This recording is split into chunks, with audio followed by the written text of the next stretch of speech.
یہ قرآن ایک بابرکت کتاب ہے جسے ہم نے آپ صلی اللہ علیہ وسلم پر نازل کیا تاکہ لوگ اس پہ غور اور فکر کریں اور تاکہ اہل فہم اس سے نصیحت حاصل کریں۔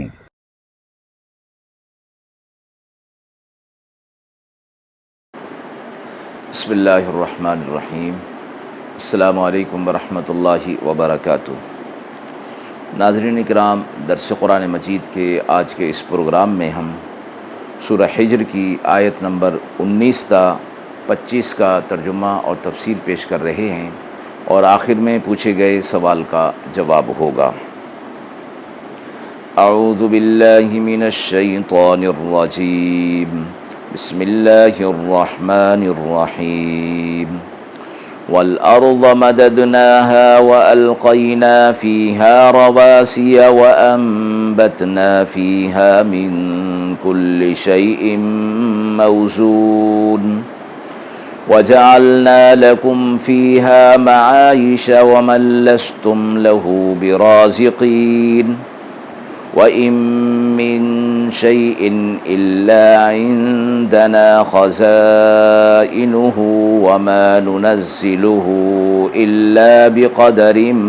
معلوم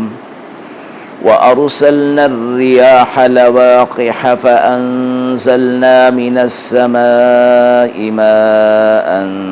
فأسقيناكموه وما أنتم له بخازنين وإنا لنحن نحيي ونميت ونحن الوارثون ولقد علمنا المستقدمين منكم ولقد علمنا المستأخرين وإن ربك هو يحشرهم انہو حکیم علیم۔ آیات مبارکہ کا ترجمہ ملاحظہ فرمائیں۔ اور زمین کو ہم نے پھیلا دیا اور رکھ دیے اس پر بوجھ اور اگائی اس میں ہر چیز انداز سے اور بنا دیے تمہارے لیے اس میں معیشت کے اسباب اور وہ چیزیں جن کو تم روزی نہیں دیتے، اور ہر چیز کے ہمارے پاس خزانے ہیں اور ہم ان کو ایک انداز معین پر نازل کرتے ہیں۔ اور چلائی ہم نے ہوائیں بادل سے بھری ہوئی، پھر اتارا ہم نے آسمان سے پانی، پھر تمہیں وہ پلایا اور تمہارے پاس اس کا خزانہ نہیں، اور ہم ہی ہیں زندہ کرنے والے اور ہم ہی ہیں موت دینے والے اور ہم پیچھے رہنے والے ہیں۔ اور ہم نے جان رکھا ہے آگے بڑھنے والوں کو تم میں سے اور جان رکھا ہے پیچھے رہنے والوں کو تم میں سے، اور آپ کا رب اکٹھا کرے گا ان کو، بے شک وہی حکمت والا اور جاننے والا ہے۔ پچھلی آیت کے آخر میں آسمان سے متعلق فرمایا گیا تھا کہ اس پر ستارے اللہ رب العزت نے آسمان کو مزین کر دیا، آراستہ کر دیا دیکھنے والوں کے لیے، اور اس میں وہ ستارے شیاطین کو دفع کرنے کے لیے بھی استعمال ہوتے ہیں۔ ان آیات میں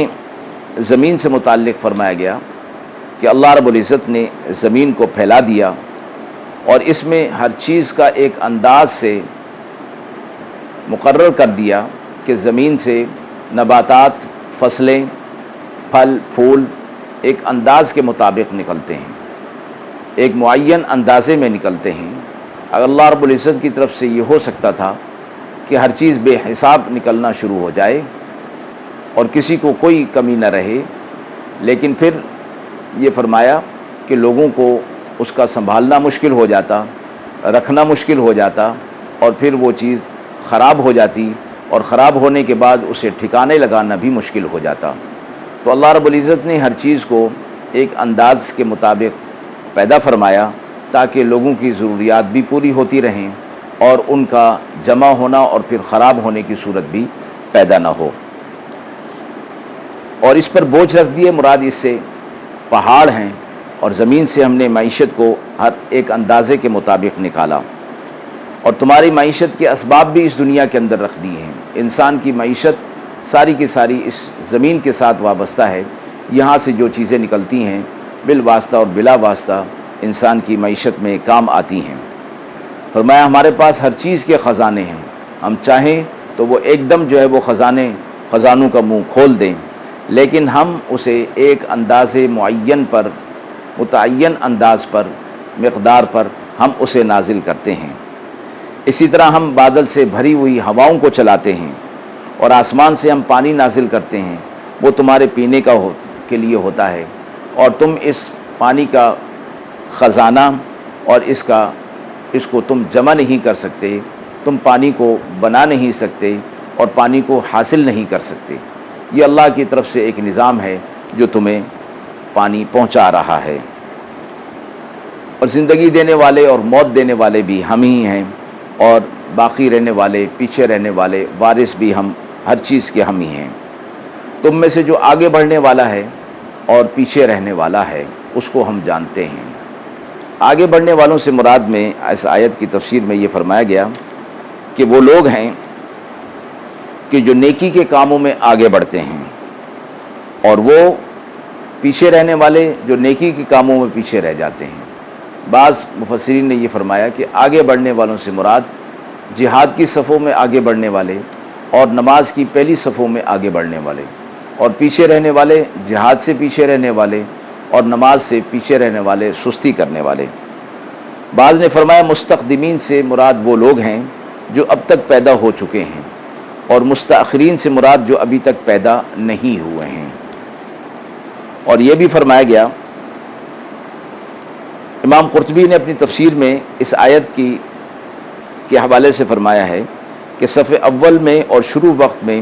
نماز ادا کرنے کی فضیلت اس آیت سے ثابت ہوتی ہے کہ اللہ نے فرمایا کہ آگے بڑھنے والے اور پیچھے رہنے والوں کو ہم جانتے ہیں، یعنی ہم جانتے ہیں کہ ان کو کیسا اجر ملنا ہے۔ حدیث مبارکہ میں فرمایا کہ اگر لوگوں کو معلوم ہو جاتا کہ اذان کہنے اور نماز کی صف اول میں کھڑے ہونے کی کتنی بڑی فضیلت ہے تو تمام آدمی اس کوشش میں اس کو پانے میں لگ جاتے کہ ہمیں پہلی صف میں کھڑا ہونا مل جائے، اور سب کے لیے جگہ نہ ہوتی تو پھر انہیں قرعہ اندازی کرنی پڑتی۔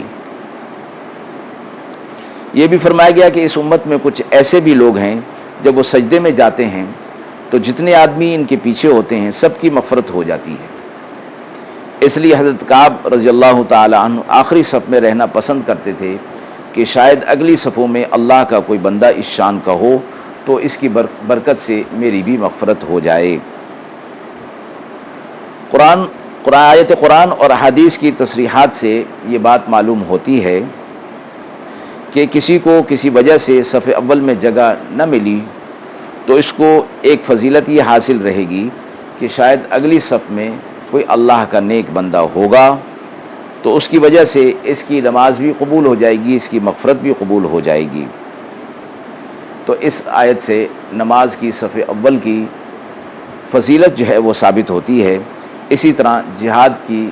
صف اول کی بھی فضیلت ثابت ہو جاتی ہے۔ آیت کے حوالے سے سوال پوچھا گیا ہے کہ دنیا میں پانی کا نظام اللہ کی طرف سے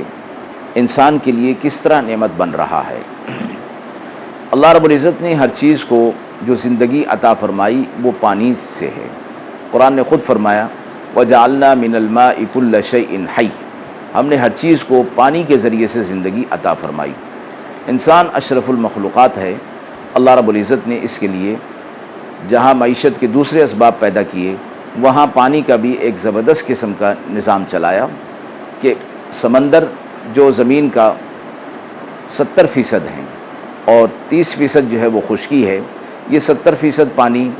قابل استعمال نہیں ہے اور اس کو کسی طرح بھی استعمال نہیں کیا جا سکتا،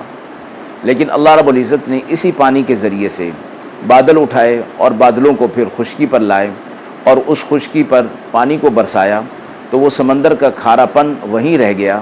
اور بادل ایک میٹھا اور صاف شفاف پانی لے کر انسانوں کے لیے خشکی پر آ گئے۔ اللہ کے حکم سے وہ نازل ہوئے، یعنی برسائے انہوں نے پانی، اور وہ پانی انسان کے لیے کام آیا۔ یوں اللہ رب العزت نے فرمایا کہ ہمارے پاس تو ہر چیز کے خزانے ہیں، تو پانی کے خزانے کو اللہ رب العزت نے اتنا وافر کر دیا، اور انسان جو اس کے لیے جو معاوضہ ادا کرتا ہے وہ دراصل اپنی سہولت کے لیے کرتا ہے۔ کوئی انسان بھی پانی کا ایک قطرہ بھی پیدا نہیں کر سکتا، اللہ رب العزت نے اس کو اتنی وافر مقدار میں پیدا کر دیا، اور وقتاً فوقتاً یہ بادلوں سے پانی کا برسنا یہ اللہ رب العزت کی نعمتوں میں سے ایک بڑی نعمت ہے۔ اور پانی کا یہ نظام اللہ رب العزت کی طرف سے اپنے اندر ہزاروں قسم کی نعمتیں لیے ہوئے ہے۔ پہلا یہ کہ پانی تو کب پیدا کرنا کسی انسان کے بس کی بات نہیں، اللہ رب العزت نے اسے پیدا کیا، یہ ایک بڑی نعمت ہے۔ پھر بادلوں کے ذریعے سے اس کو زمین کے ہر خطے پر پہنچایا، یہ دوسری نعمت ہے۔ پھر اس کو انسان کے پینے کے قابل بنا دیا، یہ اس کی تیسری نعمت ہو گئی۔ پھر انسان کو اس کے پینے کے موقع دے دینا چوتھی نعمت فرما دی۔ پھر اس پانی کو ضرورت کے مطابق جمع کر لینا اور محفوظ رکھنے کا نظام محکم اللہ کی طرف سے دے دیا گیا، یہ پانچویں نعمت ہے۔ پھر انسان کو اس سے پینے اور سیراب ہونے کا موقع اس کی چھٹی نعمت ہے، کیونکہ پانی کے موجود ہوتے ہوئے بھی ایسی چیزیں ہو سکتی ہیں کہ جو انسان اس پانی کو استعمال نہ کر سکے اور اس کے اندر کوئی ایسی چیز پیدا ہو جائے جو استعمال کے قابل نہ رہے۔ اللہ رب العزت نے اس کی بھی حفاظت کا ذمہ کر لیا کہ انسان کو پانی زمین کے نیچے محفوظ ہو جاتا ہے، جو تمام قسم کی گندگیوں سے پاک ہوتا ہے، اور پھر انسان تک وہ پاک اور صاف پانی پہنچ جاتا ہے۔ وآخر دعوانا ان الحمد للہ رب العالمین۔